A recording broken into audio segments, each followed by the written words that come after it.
Hello दोस्तों, नमस्कार। आप लोगों का ऑल इंडिया स्टडी में स्वागत है। आइए आज हम यूपी टेट का सीडीबी पढ़ेंगे। आज का जो टॉपिक है बहुत महत्वपूर्ण टॉपिक है। आज है एनसीएफ 2005।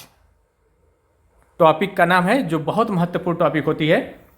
परीक्षा में यहाँ से 2 क्वेश्चन 100% पूछे जाते हैं। तो इसलिए यह आज जो हम कंटेंट लाए हैं उसको आप लोग पढ़ करके आपका लोगों का दिल खुश हो जाएगा। तो पूरा वीडियो देखिएगा, तभी प्रत्येक क्वेश्चन का व्याख्या के साथ करते हुए चलेंगे। आइए, प्रश्न नंबर 1 है, एनसीएफ 2005 का मुख्य सूत्र या शीर्षक निम्नलिखित में से क्या है? तो ऑप्शन नंबर 1 है खेल खेल में शिक्षा, बी है शिक्षा बिना बोझ के, सी है कठिन अनुशासन के साथ शिक्षा, और डी है केवल परीक्षा के लिए शिक्षा। तो देखिए, एनसीएफ 2005 जो कहता है बिना बोझ के शिक्षा की बात करता है, ठीक ना।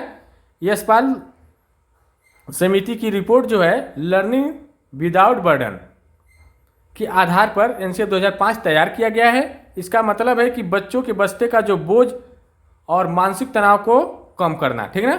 तो इसलिए इसका सही जवाब हो जाएगा ऑप्शन नंबर बी। ठीक। और देखिए, खेल खेल में जो शिक्षा है यह फ्रावेल का किंडरगार्टन पद्धति है, उसके विचार पर है, ठीक ना। और ये दोनों है नकारात्मक। आइए प्रश्न नंबर 2 देखते हैं।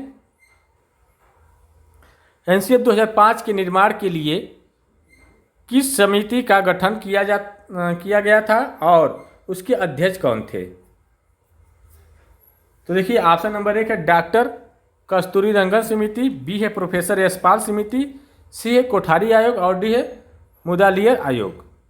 तो देखिए इसमें क्या हो जाएगा। देखिए, जो डॉक्टर कस्तूरीरंगन समिति है यह जो है इन्होंने राष्ट्रीय शिक्षा नीति 2020 एनईपी का मसौदा तैयार किया था, ठीक ना। यह क्या किए हैं? राष्ट्रीय शिक्षा नीति एनईपी, यह एनईपी 2020 का मसौदा तैयार किए थे, ठीक ना। अब प्रोफेसर यशपाल समिति जो है यह भारत के मानव संसाधन विकास मंत्रालय, अब वह जो मंत्रालय हो गया शिक्षा मंत्रालय के नाम से जाना जाता है। यह प्रसिद्ध वैज्ञानिक थे प्रोफेसर यशपाल की अध्यक्षता में, ठीक ना, संचालित समिति का गठन किया गया, जिसको क्या बोला गया, एनसीएफ 2005 का अंतिम रूप दिया गया। तो इसलिए इसका सही जवाब क्या हो जाएगा? प्रोफेसर यशपाल समिति, ऑप्शन नंबर बी सही हो जाएगा। आगे देखते हैं। आइए प्रश्न नंबर 3 देखेंगे। एनसीएफ 2005 की शुरुआत रविन्द्रनाथ टैगोर के किस प्रसिद्ध निबंध के उद्धरण से होती है? ऑप्शन नंबर 1 गीतांजलि, बी है सभ्यता और प्रगति, सी है हमारी शिक्षा, और डी है राष्ट्रवाद। तो देखिए, जो गीतांजलि है इसके लिए टैगोर जी को नोबेल पुरस्कार मिला था, ठीक है ना। यह टैगोर जी नोबेल पुरस्कार मिला था इनको, ठीक। और सभ्यता और प्रगति जो है ये जो है ये जो निबंध है सभ्यता और प्रगति एक निबंध है, ठीक ना। टैगोर जी की जो टैगोर जी थे उनके याद दिलाया गया कि सृजनात्मकता और उदार आनंद बचपन की कुंजी है, जिन्हें एक नासमझ वयस्क संसार नष्ट कर सकता है, ठीक ना। ये बात हुई थी।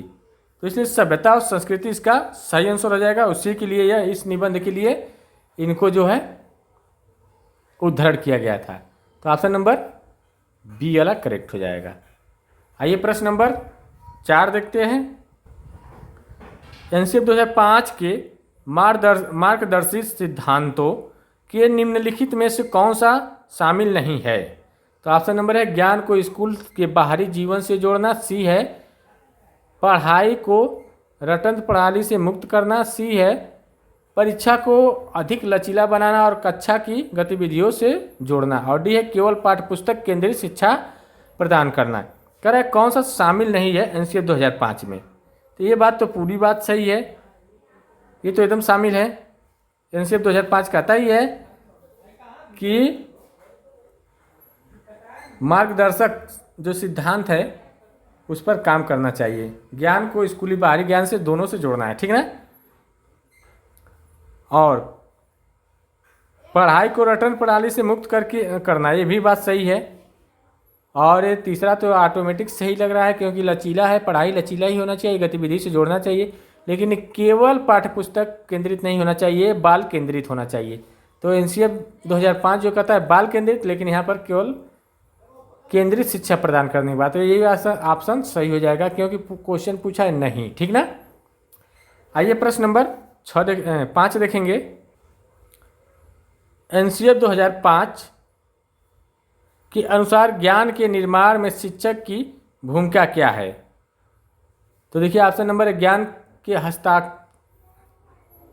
हस्तांतरणकर्ता की, बी है सुविधादाता या सुगमकर्ता की, सी है एक तानाशाह शासक की, और डी है केवल शब्द तो तानाशाह तो होना ना चाहिए, सुविधादाता या सुगमता की। ये बात एकदम सही है, तो ऑप्शन नंबर बी करेक्ट हो जाएगा। आइए प्रश्न नंबर 6 देखेंगे। एनसीएफ 2005 के अनुसार प्राथमिक स्तर पर शिक्षण का माध्यम कौन सी भाषा होनी चाहिए? अंग्रेजी, राष्ट्रभाषा हिंदी, बच्चे की मातृभाषा या कोई विदेशी भाषा। देखिए जो प्राथमिक स्तर पर होता है ना, बच्चे को मातृभाषा सिखाना चाहिए, ठीक ना। तो इसका सही जवाब क्या हो जाएगा? ऑप्शन नंबर सी हो जाएगा। आइए प्रश्न नंबर 7 देखेंगे। एनसीएफ 2005 के अनुसार गणित शिक्षण का मुख्य उद्देश्य क्या होना चाहिए? तो देखिए जो गणित शिक्षण का जो मुख्य उद्देश्य होना चाहिए, आइए ऑप्शन पहले देख लेते हैं। बच्चों को केवल शब्द तो पहले गलत, बच्चों के चिंतन का गणितीकरण करना, ये बात तो ठीक है, केवल नंबर लाना नहीं है, कैलकुलेटर से अधिक प्रयोग करना नहीं है, तो ऑप्शन नंबर बी करेक्ट हो जाएगा। बच्चों के चिंतन की गणितीकरण करना, ठीक ना, यही मुख्य उद्देश्य होता है, तार्किक सोच पर विकसित करना। आइए प्रश्न नंबर 8 देखेंगे। एनसीएफ 2005 के अनुसार त्रिभाषा सूत्र का क्या लक्ष्य है? तो देखिए जो त्रिभाषा सूत्र का मतलब है कि पहले मातृभाषा, उसके बाद द्वितीय भाषा, उसके बाद तृतीय भाषा। हर बच्चे को ज़बरदस्ती 3 विदेशी भाषाएं सिखाना नहीं, ज़बरदस्ती नहीं कर सकते हैं। बहुभाषिकता को एक संसाधन के रूप में प्रयोग या संसाधन के रूप में बढ़ावा देना। कई भाषा सीखेंगे तो उसमें एक साधन के रूप में प्रयोग करिए, ज़बरदस्ती वाली बात नहीं। क्षेत्रीय भाषाओं को समाप्त नहीं कर सकते, केवल संस्कृत भाषा नहीं अनिवार्य नहीं हुआ, ठीक ना। तो ऑप्शन नंबर बी करेक्ट हो जाएगा। आइए प्रश्न नंबर 9 देखते हैं। एनसीएफ 2005 के अनुसार पर्यावरण अध्ययन ईवीएस को प्राथमिक स्तर पर किस रूप में पढ़ाया जाना चाहिए? तो ऑप्शन नंबर 1 है विज्ञान और सामाजिक विज्ञान को अलग अलग विषयों के रूप में पढ़ाना, बी है एकीकृत दृष्टिकोण से जिसमें विज्ञान, सामाजिक विज्ञान और पर्यावरण को एक साथ जोड़ा जाए, सी है केवल किताबों की परिभाषाएं रटाना, और डी है पर्यावरण को प्राथमिक स्तर पर नहीं पढ़ाना चाहिए। तो देखिए एनसीएफ 2005 के अनुसार जो पर्यावरण होता है वह एकीकृत दृष्टिकोण से जिनमें विज्ञान, सामाजिक विज्ञान और पर्यावरण को एक साथ जोड़ा हुआ है, ठीक ना। तो ऑप्शन नंबर बी करेक्ट हो जाएगा। आइए प्रश्न नंबर 10 देखेंगे। एनसीएफ 2005 के अनुसार कक्षा में शांति शिक्षा को बढ़ावा देने के लिए क्या किया जाना चाहिए? तो देखिए ऑप्शन नंबर 1 है बच्चों को मिलिट्री ट्रेनिंग देना, बी है महिलाओं के प्रति सम्मान, जिम्मेदारी और लोकतांत्रिक मूल्यों को पाठ्यक्रम का हिस्सा बनाना। ये बात बिल्कुल सही है। शोर मचाएंगे और केवल शांति पर या कठिन लिखित परीक्षा, ये सब गलत है, नकारात्मक शब्द होता है, ठीक ना। आइए प्रश्न नंबर 11 देखेंगे। एनसीएफ 2005 के अनुसार बालकों की विफलता का मुख्य कारण क्या होता है? तो ऑप्शन नंबर 1 है बच्चों की खुद की खराब आनुवंशिकता, नहीं, इस विफलता का कारण नहीं हो सकता।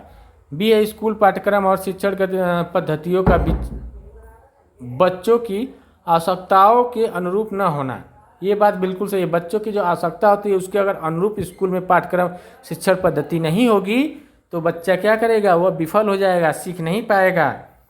आइए प्रश्न नंबर 12 देखते हैं। एनसीएफ 2005 के अनुसार सीखने का चरित्र कैसा होता है? निष्क्रिय या व्यक्तिगत? निष्क्रिय तो होना नहीं चाहिए, निष्क्रिय होना नहीं चाहिए। सक्रिय और सामाजिक, ये बात सही, सक्रिय और सामाजिक होना चाहिए, केवल यांत्रिक और निष्क्रिय तो ये तो होना नहीं चाहिए। ठीक ना। आइए प्रश्न नंबर 13 देखेंगे। एनसीएफ 2005 के अनुसार परीक्षाओं में सुधार के लिए किस बात की सिफारिश की गई है?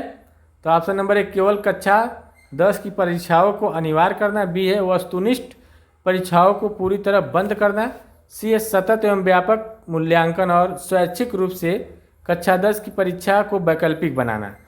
ठीक ना, तो ये बात सही है।